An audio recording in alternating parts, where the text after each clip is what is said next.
This next story will be about a little 4.5-year-old girl. Her name is Agathe, and she is here. Bonjour, Agathe. Bonjour. Bonjour. Comment ça va? Thanks. Yeah? She say bien? Bien, yeah. Yeah, okay. She's adorable, by the way. She is. So let's talk about what happened to her because this started with her very, very early. She was born premature, 26 weeks. Did I read this right? She weighed 1.5 pounds? 750 grams exactly, so 1 pound and a half exactly, yeah. She was very small. So at that point, obviously, as parents, you're worried that, you know what, what's going to happen? And I believe in my notes as well, at some point, you were talking about having to sign a non-resuscitate, right? Yes, exactly. The first doctors that we've seen were the palliative care. Yeah. Because they said that with this weight, with all this, the problem that she was having, the chance of survival was very low. So they suggest to us to just go ahead with the DNR, the do not resuscitate. I can't imagine what that's like as a parent to have to be presented with that after your child is born. It was hard, to be honest. It was very hard. But as you can see now, it's a little bit easier. Way But easier, yeah. What you have to know is just, yeah. And what you have to know is just that we were informed that it would be a tough situation with the birth of Agathe, but not that much. And then at 9 days old, she's all of a sudden having delicate complex surgery just to try to basically save her life at that point. Yeah, Dr. Daniel went in and just suggested us to go ahead with the complex surgery because she was always working very hard to be alive at this point. Yeah. And Dr. Daniel just said, I will bring her in the OR and I will just go ahead. I won't push the limit. And if there's something I can do to save her life, I'll do it. And after that, it was just the beginning of hope. Open heart surgery, 5 months old, 12 hours. Oh yeah, Open heart surgery. incredible. This the worst day of my life. I'm sure. All the family, we've been. I remember everything from this day.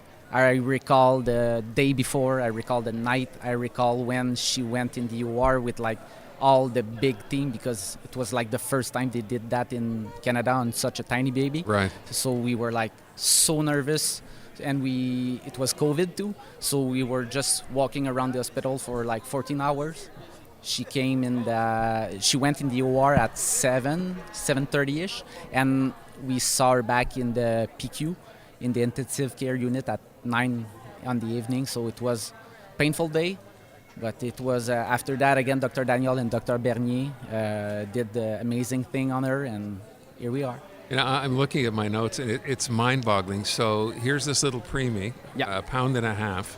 She had 18 operations, including open heart surgery before her very first birthday. Yeah, the first year. And I'm sitting and looking at her now, and she looks perfectly healthy. She's obviously having a lot of fun. She likes the microphone, and I'm wondering what's the problem? I mean, going forward now, you've had all this. She's already lived through all this. How often does she need to come back here? What happens now? Now it's cool because there's less visit in the hospital than before. So we could say that it's one a month in the hospital, but before it was once or twice a week. And now, but we still have follow-ups for a physiotherapist and ergotherapist near our house. And with respect to how she's going to do, I mean, we say her prognosis, as time goes on. Obviously, with all that she's been through, she has some sequels. I don't know the sequel, but she's legally blind at this time, and also she have a brain palsy, which affect mostly her legs. So everyone of the hospital is taking good care of her just to make sure that she's going in the right direction, and that's what she does. So she comes back, you're here once a month on average. Yeah. They continue to treat her, Yeah. look after her. And you said she's legally blind. I had no idea. I see she's wearing glasses. She seems to see what's going on around her. Yeah. She most of the time, when we told other people the story of Agathe, they're it's impossible. Yeah. That's not what it's just a miracle. I cannot find the word, even though I'm passing my life with her. I mean, I'm always with her, and even My girlfriend and I are just like, how can this be real? It's like the best version of Agathe that we had. Yeah. They said it might be like very hard on her with all the things. Maybe she wouldn't walk or eat or talk, but That's not the case. Yeah. And you'd never know it looking at her that she had been through this. As I said, she's been sitting here playing with the cord and the microphone. She looks like a perfectly healthy 4.5-year-old. Exactly. It's amazing. It is. Wow. But it's just all due to the beautiful children. Here at the Children's. Yeah, they felt us like we were home. So I would ask you, we're here today to raise money. That's why you're here. We want people to hear your story about what happens at the Children's. So what's your message to people today, why they should call to support? Please give money for It's a kid. it's so important. I mean, we just don't know how much we are lucky to have this hospital in Quebec, and absolutely, and like Give money for the children. What did she say? give money for the children, For the children. and it's like just unbelievable. By the way, I'm in love with your daughter. I think you should know that. She is so cute. She's joyful. I Wow. mean, you hope you have a kid, a Give healthy money kid. for the children.